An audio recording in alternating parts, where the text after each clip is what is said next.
welcome to the next episode of Attention Deficit Hyper Desi. I'm Coach Ankita Jagtiani Dadachandji. I'm an ADHD coach and a fellow ADHDer. The purpose of putting together this whole podcast was simple. It was to bring information on ADHD to all of you from experts in a very relatable and stigma-free manner. So today we're joined by Dr. Vibha Krishnamurthy. Vibha, thank you so much for joining us. Pleasure to be here, Ankita. So Vibha is a pediatrician. She's been practicing for over 30 years. She's also the founder of Umeed Child Development Center, which is one of India's leading not-for-profits for children with disability. So Vibha, you've also recently started your podcast called Parenting Aajkal, right? That's right. So today we're going to speak with Vibha on our episode ADHD and Autism on Attention Deficit Hyperdesi about early diagnosis, what ADHD autism really is and how they really come together. But before we jump into the conversation, Vibha, please share a little bit about your journey of Umeed, your podcast and everything. Okay, so I'll try to be brief. I'm a developmental pediatrician, and what that means is that I trained as a pediatrician, a children's doctor, but I specialized in working with children with disabilities. I did this specialty training in Boston in the US. And when I came back, I felt the need for an organization that would serve children and their families in the city, in the country. So I started Umeed Child Development Center. And at the time when I started, 25 years ago nearly, we just began with taking care of children and their families. But over time, we have branched into training, research, advocacy. So now we're 160 of us working there. And about a couple of years ago, I stepped down from a leadership position. I continue to be at Umeed, but I wanted to delve into some other interests that I had. So that led to my parenting show, which is Parenting Aajkal. It's a podcast in Hindi, you can say in English, on parenting that explores topics that rarely come up in daily conversation, especially for parents today, struggling with issues of mental health and how to support their child, sexuality, just things that people find difficult to talk about. So thank you so much, Vibha, for sharing that. Today in our episode, ADHD and Autism, we're going to talk about how these two aspects come together. But before we jump into hearing from you what these terms even mean, how do we refer to somebody who has ADHD and autism, and how has that changed over the years? That's a really good question, Ankita, because I think when I was training, the idea was, many years ago, the idea was that you use person first language, right? That the person is not the condition. So you say, so and so, or, say Rahul is a man with autism, right? Not an autistic man, because we believe that Rahul is a person first and then he's autistic. But there's been a shift in how people think about that, especially a shift from on behalf of the autistic self-advocates. So people with autism who are now owning the identity. And they are saying, we see autism not as a disease or a deficit or a disorder. We see it as an identity. We are who we are. Neurodiversity is something that we all acknowledge now. And so Rahul would now say, I'm an autistic individual. So it depends on the individual choice, of course. I still see a lot of parents, for example, wanting to say child with autism rather than autistic child. But I see a lot of adults saying autistic person. I am an autistic person. I think we could use both maybe in the course of the conversation, go back and forth so that whoever feels comfortable with either can use that. My next question is about the labels, but it's interesting that you've already broken this down to say that when you say somebody is an autistic individual, it's no more a bad label that we're giving that person. It's really owning their identity. I think, Ankita, it depends on where the person is in their journey with the diagnosis. For a lot of people, it may still feel stigmatizing and they still may not want to get there. I'm talking about people who are far along in their journey to own the diagnosis and say, I'm an autistic person and I'm proud of it and I'm okay with that. But there are a lot of people still struggling with that. So I think it also depends where on the journey you are and what you prefer. Fair enough. Thank you. A lot of individuals with ADHD are labeled as lazy, disobedient, disorganized, oversensitive. A lot of individuals with autism may be called not normal. What are some common misconceptions that you have faced, you've heard about in your journey? I think perhaps the commonest I would hear about an autistic person will be they're weird, right? They're really odd, really weird.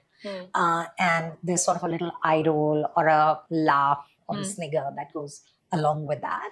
And that's because I think people with autism often look or behave differently, and our social norms of what is normal, what people think is, in the circle of what is considered appropriate social behavior is fairly rigid. Right. So, the moment somebody feels a little bit different, even take somebody from another culture, right? The moment they step in, we're all sort of whispering and saying, "Oh, did you notice how oddly that person did X, or how they were eating, or whatever it is?" I think applies definitely to autistic individuals, that they often don't fit or are not able to stick to what is considered the norms of social behavior, and so the words odd, weird, strange, those often come up as stigmatizing terms for them. We would say ADHD is a challenge with inattention, hyperactivity, impulsivity, or all of that. How would you define autism for us in a very simple manner? I think there are three areas in which you look at autism being a difference. So the first is, I'm going to say, social engagement. Okay. So social interactions. And that often is in the terms of, and social and communication often go together. So maybe I'll describe the two together. Okay. Right? So when I'm talking to you, I am looking at you, I'm using body language. I can tell from the way you're nodding that you're interested in what I'm saying to you. So using cues to nonverbal cues to interpret your behavior as well as share what I'm feeling, which are in ways that are both verbal and non-verbal, is something that we take so much for granted. In autistic individuals, the way they use non-verbal or verbal language for the purpose of interacting with someone may be different. So they may have trouble making consistent eye contact with you, right? They may have trouble speaking back and forth with you. So they may find it very exciting to talk about a particular topic and take off and talk about it for a long time, may not register that you are disinterested and looking away, or follow your body cues about the fact that you want to say something. So the back and forth of language, right? So that is, say, in a person who's very verbal with autism. Smaller proportion of people with autism also have language delays. Okay. So about 25% of people with autism also have intellectual disability, and they may have developmental delays. So for example, when I see younger kids, I'll see them struggling to speak also, but not just struggling to speak, but struggling with the non-verbal aspects of language as well. Sure. So pointing, using body language, saying, I don't know, or give me that, just using words, facial expressions and gestures to tell you what they want, maybe something that's different about them. The second part of what I'm talking about in individuals with autism is that they often have a narrower range of interests than most people. So they may go deep into something that they're very fascinated by. I've seen kids fascinated by dinosaurs, sports cars, flags, countries, mythology. It could be one specific topic that they go deep into, and that becomes to the exclusion of other things. And when they are younger, we also see a difference in how they play. So instead of playing with pretend toys and making a pretend cup of tea or their kitchen set, you may find a kid just very focused on playing only with Lego, or taking cars and arranging them in a particular manner, or doing like many piece puzzles, but not being able to follow the rules of a game that involves, okay, you do this, then I'll do that, or I'll pretend to be the teacher, you pretend to be the student, not understanding the rules of how that works. And some kids will also have repetitive behaviors. So, for example, walking on their toes, or flapping their hands, or spinning in a particular way. So some of those, and sensory sensitivities. So, for example, being excessively bothered by light, or a particular kind of sound, or the tags of clothing. So those kind of sensory experiences is part and parcel. So two parts, social communication, and the second part is a restricted range of interests along with motor stereotypies or repetitive patterns of behavior, and sensory sensitivities. So those are the two parts of autism. Thank you for sharing that, Vibha. It was It was a lot. Sorry. no, it was. I think we don't understand this, and so I was watching some interviews, and I did see a lot of parents sharing their journey on their child getting diagnosed with autism, and them saying, we used to keep scolding our kid that why can't you walk straight, or why can't you play like your sibling is playing, etc. So we understand that it is a neurodevelopmental difference that a child is going through. So Vibha, conversations often focus on challenges. What are some strengths that individuals with autism have? I think there are some fairly obvious strengths. We've spoken about some of them. Hmm. One of them being that they are very good visual learners, visual problem solvers, and often have a good visual memory. So you often will hear about a child or a young adult who has excellent strengths in terms of visual problem solving. That means you're often very good at solving things on the computer, or doing things with your hands, working with electronic circuits, having a great memory for places, for things that you've seen before. And many companies have actually leveraged those strengths and used autistic individuals' strengths in visual memory and visual problem solving to their advantage. I think apart from that, I will say there are some unique strengths which I have really enjoyed. So, for example, I have many individuals on the spectrum in my family, part of the broader autism phenotype. And they are the people I go to when I want the truth. They are the truth tellers, right? They're going to give it to you as it is. They're not going to mask it. So be ready when you go to them. But I think not playing games, what you see is what you get. The honesty of thought and clarity of, what is right. I find many autistic individuals, I don't want to make generalizations, but this is true for a lot of the individuals I meet, are so passionate about social justice that, they have a clear idea of what's not okay. And what I find very interesting is that when you have experiences like a lot of these people do, right? Many of my patients have experienced exclusion, bullying, harassment at the hands of other children, sometimes even teachers. What I found absolutely amazing is that they don't believe in do unto others what others have done to you, right? They do unto others what you want them to do to you, right? They have the ability to be compassionate to those who are being marginalized or picked on in ways that they have not experienced. They may not have experienced that compassion themselves, but still they are able to be kind to those in vulnerable positions. And I still remember one of my patients telling me that I would never be rude to a teacher or make fun of her, because I've had that happen to me and I know what it felt like. So even if she was boring, I would never walk out of her class because I know that she would feel bad. And I think that really stands out for me as something pretty unique. Yeah, it really is. In fact, there was this client of mine who was coming to me for ADHD and then got diagnosed with autism. And she said, I've had so many friends who would say, I understand you. So it's okay. You don't need to mask in front of me. And every time I actually unmasked, they would just. So I think people also need to be ready and understand what they are going through before even asking them to unmask. Right. So Vibha, what are the most common challenges that parents come to you with, saying that my child was not doing A, B, C, and so I feel like I need to figure out what's going on? I think there's been a shift over the years. I think in the early years of my practice, I used to see a lot of families coming in with the biggest concern they would have is that my child is not speaking yet.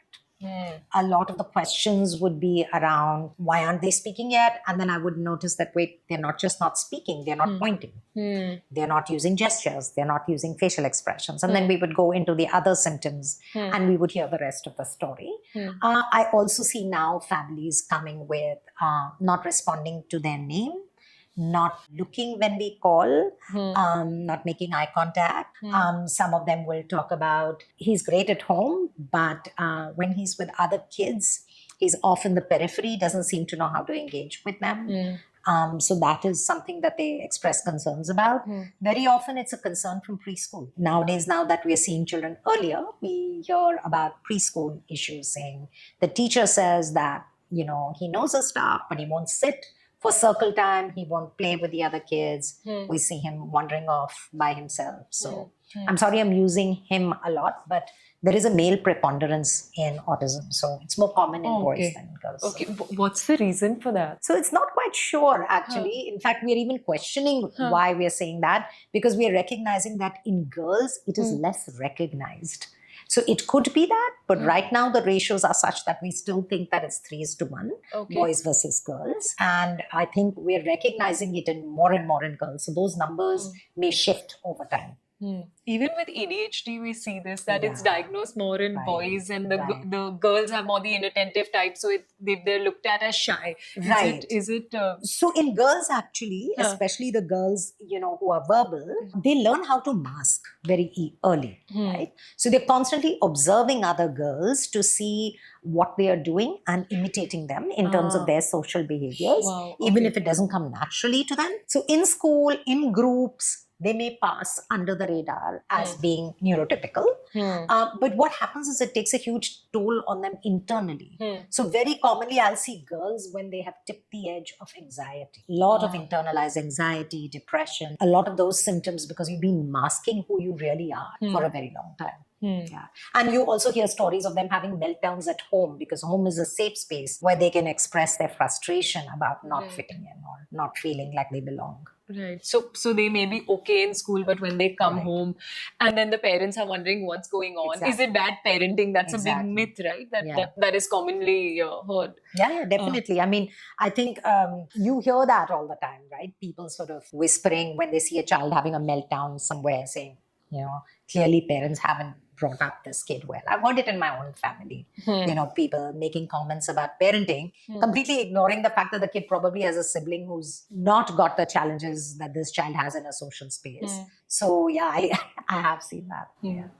So Vibha, over the last many years, research says that about 40% of autistic individuals also meet the criteria for ADHD, and the other way around as well. What do you think has changed over the last so many years that people are being diagnosed with ADHD and autism, or as they now call it, AUDHD or DHD?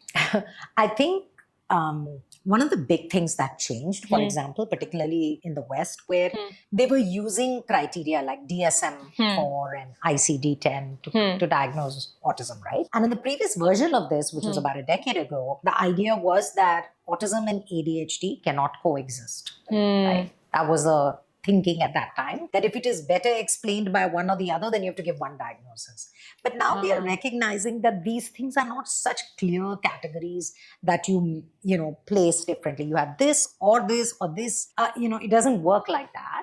It's actually more like a map, and where you fall in the map, and there are many intersecting areas on the map, right? So you map somewhere between autism and ADHD is possible. And they started recognizing that. So today you are allowed to diagnose both together. So physicians started realizing that, wait a minute, I'm seeing a lot of these two symptoms overlap, and I'm seeing a bunch of kids or adults with overlapping symptoms. So now we are recognizing that there is a big overlap. In fact, 40% is a lower end of the overlap. People say even more in terms of autism and ADHD overlapping. So now I just think it was a matter of acknowledging that there can be and is an overlap, and therefore the diagnosis increasing. So while we see the overlap with, I think, some hyperactivity symptoms, what are the other overlaps that we tend to see?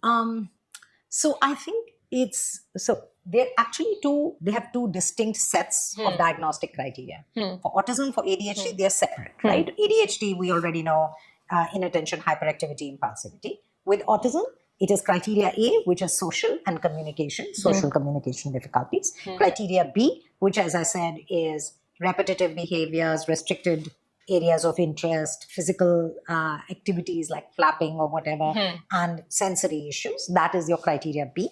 So you need to have a couple of those to make the diagnosis. Where they overlap is when they overlap, I'm going to say, you are going to see symptoms or features of ADHD in a child with autism, right? And vice versa for ADHD. Usually,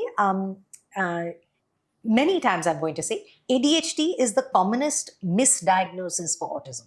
right? Really? Many times I have kids, 6-year-olds, 7-year-olds being referred saying this child has ADHD. And then I look and say, wait a minute, the eye contact is different. That child is having some social challenges in school, has a very sort of narrow range of things that they are interested in playing with.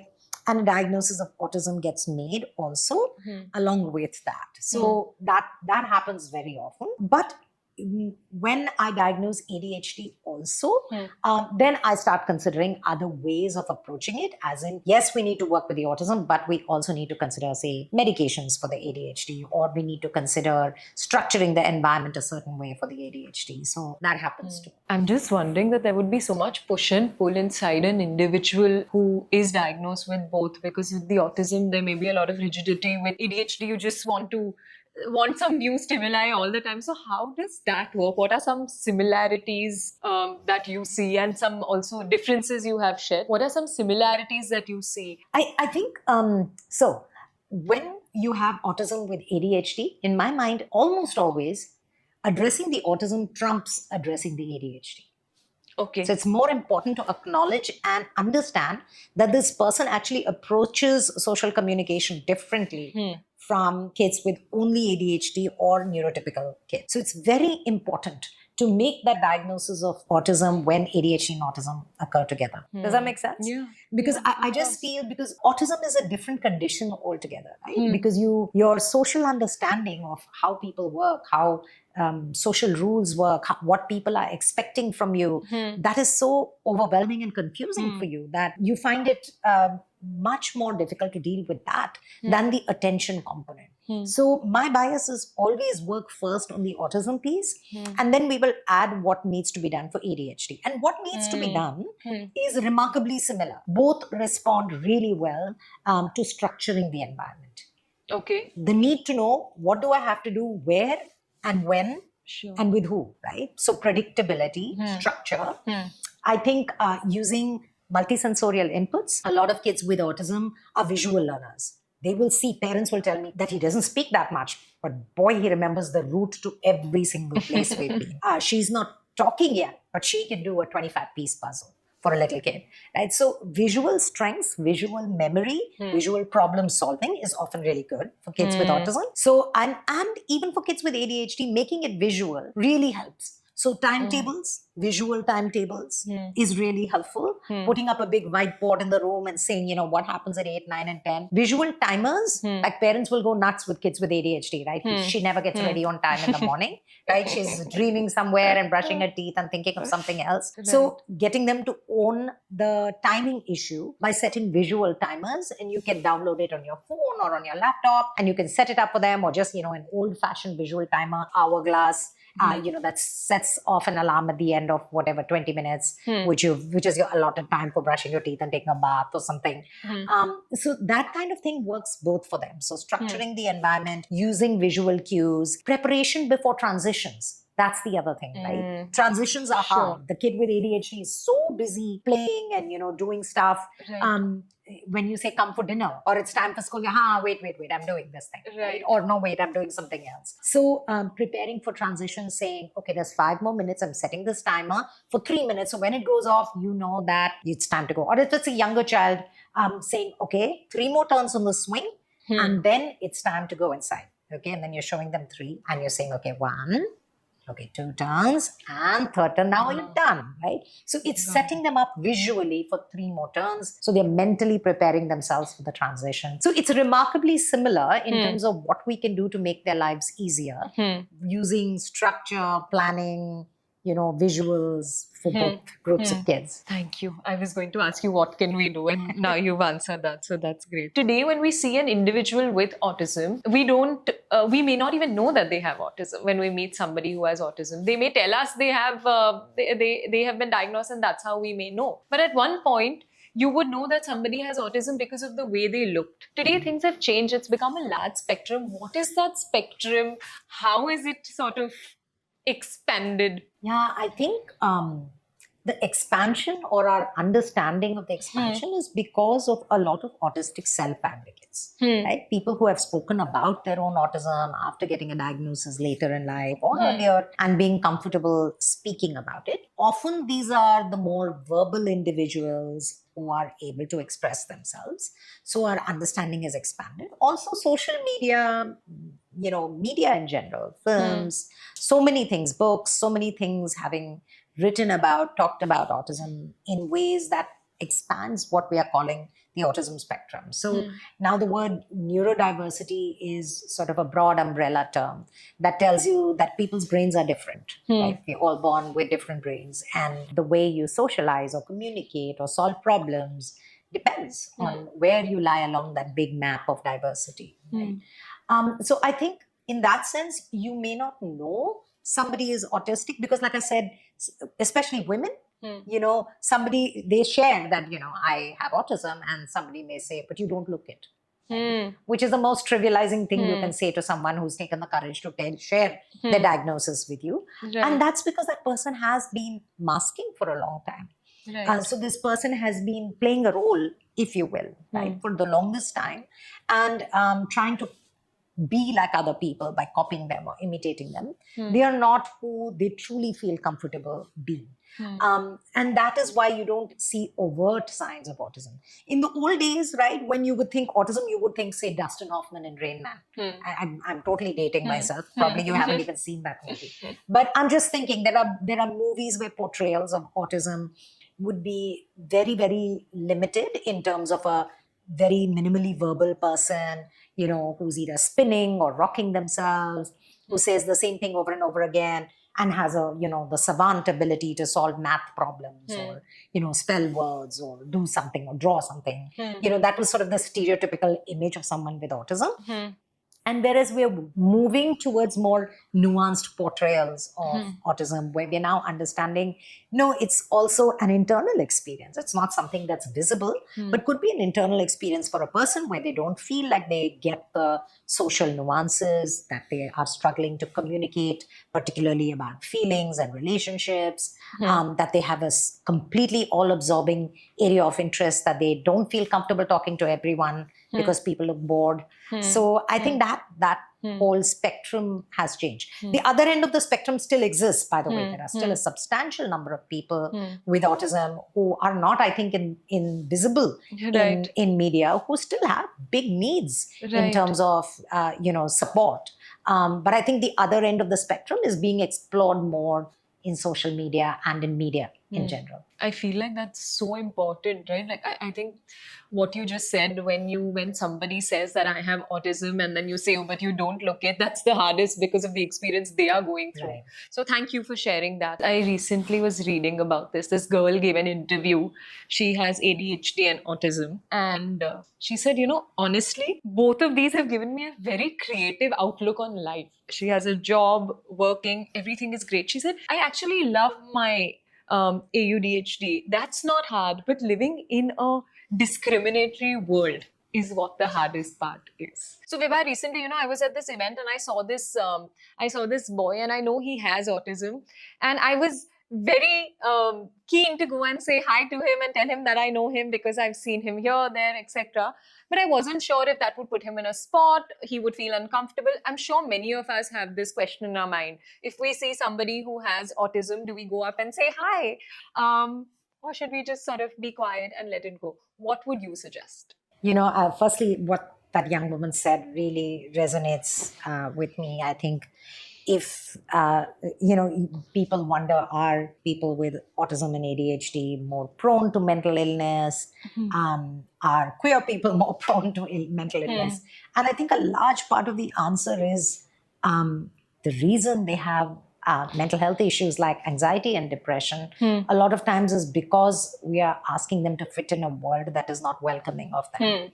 And I think environment makes such a big difference, right? So disability is a fit at the end of the day between the individual and the environment. So I think creating welcoming environments is so important for the well-being of all of us. Right? So I think when we meet somebody who, for this young woman, for example, if you went up to her when you saw her at a gathering and said, I heard your video and I thought you were awesome, I think she would love it. Right? I mean, all of us like to be acknowledged. I think if somebody shared with you in confidence that, by the way, I'm autistic, to go up to them in a group and say, hey, aren't you that autistic person? That would be inappropriate, obviously. But I think to say to someone who's, done something, or you know them from some other context, even if they are shy and they don't say much in response, they just smile or nod or even, struggle to make eye contact with you, that's okay. I think everybody likes to be acknowledged. So I would definitely say, yeah, go up and say hello to the person if you know them or know of them. I think that would be appreciated. I think we need to know this because it did happen to me the other day and I was stumped. I wasn't sure. I didn't want to make them feel uncomfortable. So I think all of us need to know that it's okay. Yeah, I think to know people as people, like, know, we make, in the beginning we talked about people being seen as weird or odd or things like that. Keeping in your mind that, maybe this person has, some difference from me in the way their brain functions, because of which they're acting differently. Is there some way in which I can connect with this person? I think to me, the two C words are the most important: being curious and compassionate. So, just being curious about the person and coming from a attitude of compassion, and that means towards yourself also, right? Because I think be compassionate to yourself because you don't know and you feel unsure and anxious about whether you're doing the right thing. But if you go with curiosity and with kindness, I don't think you'll be rebuffed, right? I think people will be interested in connecting with you. In one of your workshops that I attended on gender and sexuality, you shared something that really, really stayed with me, which was that a large number of people actually have good mental health because of their support system around, because of that one person who supports them. And so I was very curious and I started doing my research on this. 40 to 42% of people actually have good mental health because they have a great support system around them. What are some ways that we can support somebody who has autism and ADHD together? Again, I think there's a lot we can say about systems that need to change. And I won't get into that, the schooling system, the healthcare system. But I think as individuals, there's a lot we can do, right? If we meet someone who you think sounds different, speaks differently, being curious about that person, acknowledging their presence and not avoiding them, inviting them to be part of the group. Right. And maybe they don't answer your questions straight away, or maybe they, answer too much, right? But sort of giving them the benefit of the fact that they may not be picking up on cues and that they may need some support from you in terms of figuring out how much is too much, how little is too little, and even allowing them to silently be part of your group. I think what I've heard a lot of my autistic patients say is that I may not want to come to the party 8 times out of 10, but I want to be invited 10 times out of 10. To know that you are welcome and then having the choice whether or not you want to be part of the group that particular time is very, very important to everybody, not just autistic or individuals with ADHD. I think to feel like you are welcomed, that diversity is welcomed, is really important. And I think we can all make that effort. And, to be curious if somebody is interested in a topic that's really not something that you've ever heard of or talked about, to just be curious, ask that person more, ask open-ended questions about why are you interested in that, what about it fascinates you. So I think that is something we can all do. And especially because I see a lot of parents experiencing stigma and not having other people invite their kid to parties or to gatherings or for a play date. To parents out there to say, call up the parent of that one kid who's always being left out and say, what would make it fun for, Rohit or Ananya to be part of the gathering? I noticed that, sometimes she finds it hard to be part of a big group. Would it be better if we did it in a small group? Like being that one parent who reaches out to that other parent and includes their child, and being compassionate about that is, I think, something we can all do. I feel people feel so much fear to reach out, also because they don't know how to. But then I am going to go back to the 2 C's that you shared, which are curiosity and compassion. Stick to that. So Vibha, earlier in our conversation, you shared that if somebody comes and tells you that they have autism, and you say you don't look it, it's very dismissive and it's very hard for that person. What should a peer, a friend, a manager, how should a peer, friend, manager, or anybody respond to somebody saying that, hey, I have autism? The most important thing is to ask them two questions. One would be, how does autism affect your life, or how does it change your life? What meaning does it have for you in your life, right? So what does autism mean in your life? And they say, hey, I have autism. Say, okay, can you tell me more? How does that affect your life? And the second follow-up question would be, what can I do to make it easier for you to work here, or to be part of the group, or to be to make it easier for you in social settings, whatever context in which you know the person. You're offering yourself as somebody who can be that person who can advocate for them in that space. So I think those two would be the most important things, because my autism may affect me in ways, or may play a role in my life in different ways than yours, right? So there's a saying in the field, which is, if you know one person with autism, you know one person with autism. So because autism looks different in different people, just as ADHD looks different in different people, right? There are commonalities, of course. Right. But I think how it affects your life may be different from mine. So, for example, for you, the ADHD may have a bigger impact on your social life. For me, it may have a much bigger impact on my work life, and my friends totally get how I am socially and are fine with that. So the same holds true for autism. So when someone shares that diagnosis with you, I mean, you first, of course, want to thank them and say, thank you for trusting me to share that with me. Tell me, how does it affect your life, and what can I do to support you? I love that. It's so simple and yet so powerful. So thank you for sharing that. So my next question is more a scenario, and I would like to understand how you have dealt with it, or how you would deal with a scenario like this. So let's say there's this boy Arav, who is a 16-year-old 11th grader in an IB school. Extremely bright kid, can talk for hours about space, comics, how machines work, loves routines, eats the same breakfast every day, sits in the same classroom, but keeps getting bored, very restless quickly. Recently, he was diagnosed with both ADHD and autism. Now, at home, his mom is researching therapies, trying to figure out what's happening.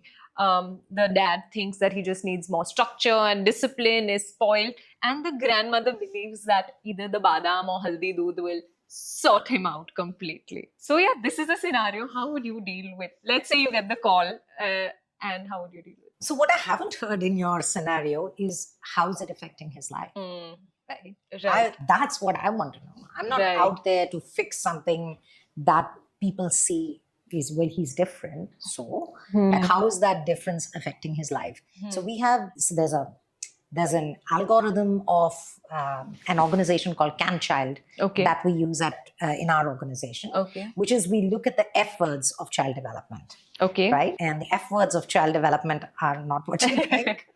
They are, how's the child doing in their family? Okay. Family is the first F word. Are they having fun? Do they have friends? What are they doing for fitness? How are they functioning in school and the home?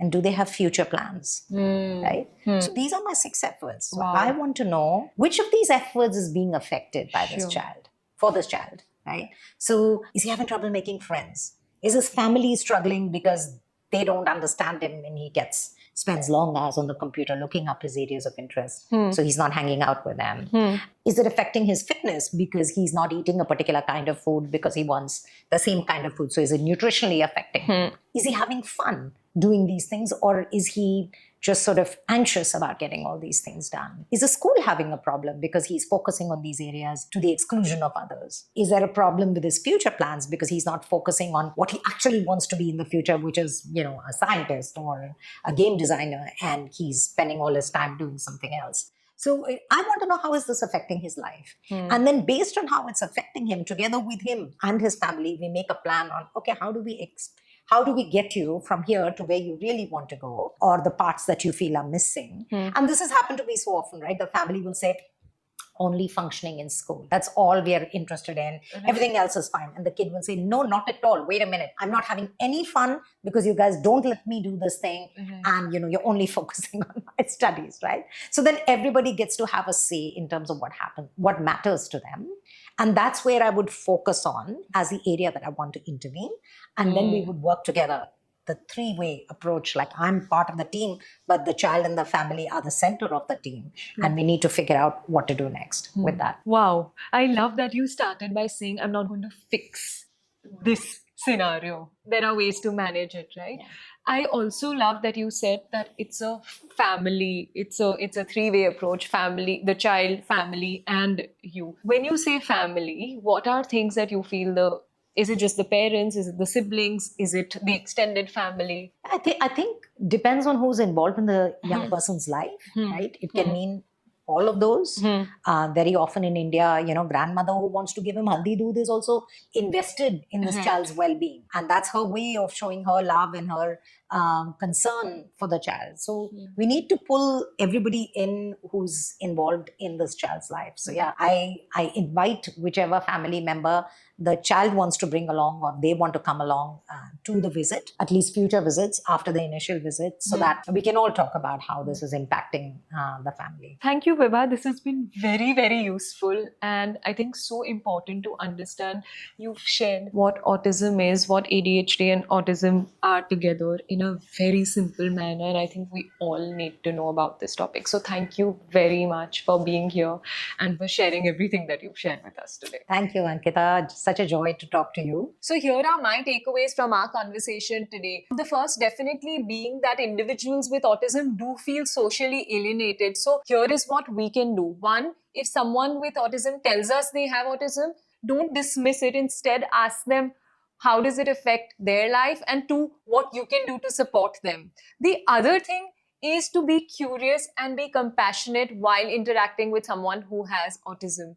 And number three, just remembering that autism does not always mean that you can see it. It can be invisible as well. There are so many more things that I can think of, but these are a few that I'm really going to hold close to my heart. If you've ever felt misunderstood or unsure about ADHD in your life, I hope this conversation has given you some comfort and clarity. And remember, ADHD is not a flaw. It's just a different rhythm and we're all here to dance to it together. So thank you so much for watching Attention Deficit Hyper Desi. This is me, Ankita Jagtiani Dadachanji, signing off.